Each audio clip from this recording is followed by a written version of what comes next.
Okay, let's unpack this. We are diving deep into the history of how we talk to each other online, Mm-hmm. tracing the surprisingly complex and kind of chaotic journey of real-time chat. It really is a journey. We're going from 1995 right up to today, looking at the evolution of what we're calling the digital hearth, those vital gathering spots of the internet. And the knowledge stack we're working from here it's just fascinating. It is. It maps out 3 decades of history, and it breaks it down into 5 really distinct eras of chat. So you can see the whole life cycle, the Yeah. rise, the peak, and then the transformation of platforms they literally connected the world. Yeah, you're looking at an evolutionary roadmap, really, from just pure text back in the 90s to these rich multimedia communities we all use now. So our mission here is to synthesize this history for you, to give you the shortcut to understanding the biggest shift. Exactly. We're not just, reciting a timeline. We want to figure out the inflection points. Right. What was the specific technological innovation, a nudge, a voice channel, a server, that drove that huge popularity? And maybe more importantly, why did these platforms that got to this astronomical scale, we're talking 330 million active users, Mm-hmm. why did they ultimately fail or just have to be retired? It's such a great question. And as we'll see, it's a story of both feature adoption and, I guess, feature failure. For sure. So we'll follow that timeline. We have the foundational era of IRC from 95 to 2002, Mm-hmm. then that mainstream messenger blitz from 2000 to 2008. The MSN and Yahoo days. Exactly. Then the big voice and video shift from 2008 to 2014, that weird anonymous period with Omegle, and then finally the community era we're in now. And what's so clear from the data is that every single one of these eras built its success by solving the core problem of the one that came before it. It's so deliberate, it's not an accident. Okay, so to really understand the modern internet, you have to start back in the late 80s, early 90s with IRC, Internet Relay Chat. The original. It really was. It was the original architecture for real-time connection. It didn't just introduce chat. It gave us these foundational concepts we still use. Right, channels. Exactly, like dedicated topic-based channels. Mhm. And the whole idea of user-appointed operators. The first digital moderators. Yeah. And what I think people often overlook about IRC isn't just the features, it's the design itself. How so? It was completely decentralized. I mean, no single company owned or hosted the service. Which let these really dedicated self-governing communities pop up. Totally. Which is why it peaked in the early 2000s with networks like Ethernet and Dalnet supporting, around 10 million concurrent users? That's a huge number for the time. And these were users who you had to be technical just to get in. Oh, absolutely. You take a community like QuakeNet. It was entirely for competitive gaming, specifically Quake and Counter-Strike. And it had around 200,000 active users. A digital clubhouse. It was. And the high technical bar, that command line interface, was kind of its initial genius. It was a filter. But that genius, as you said, was also its undoing. That steep learning curve became this huge barrier. It just could never reach the mainstream. Right. The data shows that as soon as the internet exploded and, graphical interfaces became standard, users just wanted ease of use. They wanted instant gratification. And on top of that, it couldn't handle multimedia. Not at all. If you wanted to share a photo, you had to use a whole other service. As the internet got faster, that just made IRC look ancient. It looked antique compared to what was coming next. So IRC proved the structure was sound, the channels, the decentralized idea, but the interface was obsolete. But that legacy is crucial because those core ideas, just minus the command line, became the blueprint for everything that followed. Which brings us right into that second era, the mainstream messenger blitz.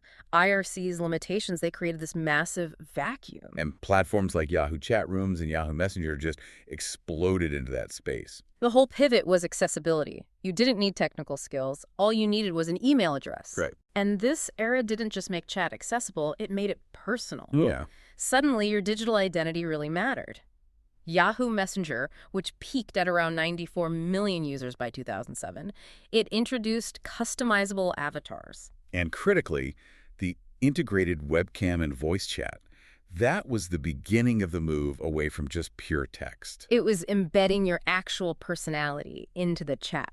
I think for me, the most defining feature of that whole era was a custom status message. Absolutely. That was the first social media feed, wasn't it? You could track your friends' moods, their drama, their favorite song lyrics, just from their status. It was self-expression boiled down to one little line of text. It cemented the idea that your chat client was an extension of your social life. Oh, sure. But, if Yahoo pioneered the accessibility, MSN Messenger perfected dominance. Oh, yeah. By leveraging the Windows operating system for automatic distribution, Microsoft created an unstoppable force. The numbers are just staggering. Go on. By 2009, MSN Messenger hit an astonishing 330 million monthly active users, MAU. That metric is so important because for a time, it meant MSN was the most widely used chat platform in history. And the features were just iconic. They created these cultural moments. We all remember the nudge, The screen that shake. frantic screen shake. It was designed just to grab your attention, a little act of digital chaos. It was the first time an online feature felt genuinely, disruptive in a physical way. It really was. Yeah. And then you had the custom display names used for cryptic song lyrics or angsty poetry. It's trying to get your crush's attention. Exactly that. The cultural ubiquity of MSN is it's hard to overstate. It was the absolute high watermark for the standalone IM client. So if it was so successful, what happened? What caused the collapse? Well, for Yahoo, a big issue was moderation. The chat rooms just became overrun with spam and safety issues. Right, but for both of them, the real threat was the rise of integrated social networks. Facebook. It wasn't just that Facebook had a chat built in. It was that the entire user experience was consolidated. You had your real-world identity, your photos, your messages, all in one place. Why juggle a separate app? Exactly. And for MSN specifically, the beginning, the end was Microsoft buying Skype in 2011. The whole corporate strategy shifted to promoting voice and video. So they basically made MSN obsolete on purpose. They did, which led to the final shutdown by 2014. It just shows how technological change is often driven by corporate strategy, not always by what users want. Which brings us right to that third era, the voice and video shift, defined by Skype.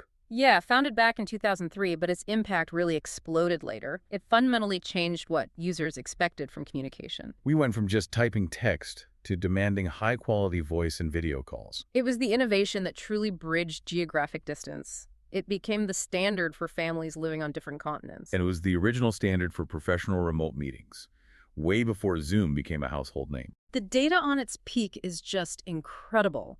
By 2013, Skype was tracking 300 million monthly active users, which is right up there with MSN's peak. But here's the stunning part. The data estimates that Skype accounted for 40% of all international call minutes globally. 40%. It completely disrupted the entire telecommunications industry just using internet protocols. But that same narrative of evolution just continues. Just like MSN couldn't hold off social networks, Skype was challenged by two different forces. Okay, what were they? First, the mobile-first revolution. Apps like WhatsApp and Facebook Messenger were just better designed for the computer in your pocket. Much lighter, much faster. And second, you had the business market segmenting. Specialized tools like Zoom and Teams started chipping away at their professional user base. So the generalists lost out to the specialists. Precisely. And you see that process finishing right now. Skype is scheduled for retirement in 2025. The tech doesn't vanish. It just gets absorbed and refined by a better interface. And speaking of different interfaces, we have to talk about the absolute anomaly in this timeline. Omegle. Oh, yeah. Launched in 2009, it went completely against the grain of persistent identity. It was random, anonymous chat with total strangers. Pure spontaneity, pure novelty. For a decade, its success was pretty moderate. It was niche. But then the pandemic hit. And the growth curve just went ballistic. People were stuck at home looking for any kind of spontaneous human interaction, and they flooded the platform. And it was fueled by TikTok, right? Totally. It peaked at roughly 70 million monthly visits in early 2021. It was a temporary reversal of that whole trend toward persistent identity. Yeah. But the conclusion in the data is just unavoidable. Anonymity at that kind of scale, especially with video, it creates impossible problems. The moderation challenges, the inappropriate content, the predatory behavior, it all just became overwhelming. And according to the founder, the financial and emotional burden just got to be too much. It led to that abrupt shutdown in November 2023. It's a really stark reminder that scale requires responsibility. A lesson the next generation clearly learned. And that brings us to our current dominant fifth era, the synthesis era, defined by Discord. Right.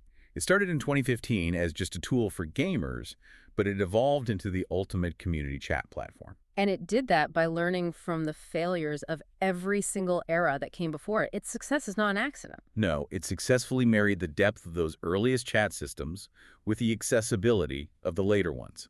If IRC was too hard and MSN was too broad, Discord found that perfect balance. And the data points to 4 key factors for why it thrived. First, community ownership. It took that IRC structure of channels and decentralized management and just wrapped it in a beautiful modern UI. The server model gives users total control. And that controlled space is the key. It solves the safety and scaling problems of IRC's total decentralization. Right, so what's second? Second, and this is critical, is persistent identity. Unlike Omegle, you maintain a consistent reputation across servers, and that's crucial for building actual relationships and trust. Third would have to be the multimedia integration. For sure. Discord took what Skype built, voice channels, video, screen sharing, and just seamlessly blended it with text and GIFs and everything else. It handles all forms of communication in one place. And fourth. The economic model, the free core experience. Right. Monetization comes from optional Nitro subscriptions, not from paywalling essential features or blasting you with ads, which was a slow killer for so many early platforms. You can literally see this whole story play out if you look at the Google Trends data. It's fascinating. It is. You watch the sharp decline of IRC and MSN, you see Skype's peak and then its fall, you see Omegle's massive sudden pandemic spike. And then just Discord's consistent accelerating growth since 2015. It's a perfect visual of the baton being passed from one generation to the next. And to put the scale in perspective, MSN hit 330 million MAU when the internet was smaller. Discord, at around 227 million MAU now and growing fast, is focused on depth and quality. It is absolutely poised to surpass those historical highs. So what is this whole timeline? From a command line to a community server, what does it really tell us? I think the big takeaway is that the history of online chat isn't a story of failure. It's not about decline. It's a story of continuous, necessary evolution. Exactly. The death of a platform like MSN is really a transformation. The best features get absorbed and improved upon by whatever comes next. And right now, Discord represents the high watermark of that evolution. It's got the community structure of IRC, The accessibility of an instant messenger. and the powerful multimedia tools of Skype. It's the synthesis of everything. So what's next? What does the future look like? Well, as tech keeps accelerating, we can probably expect chat to get even more immersive. The sources suggest the next phase will probably incorporate spatial elements. Like VR and AR. Yeah, I think augmented reality, virtual reality, maybe more integrated AI, all to make those digital connections feel physically closer, more meaningful. But despite all the technological upheaval, the rise and fall of these giants, the core constant is just. Yeah, It's entirely human. that's it.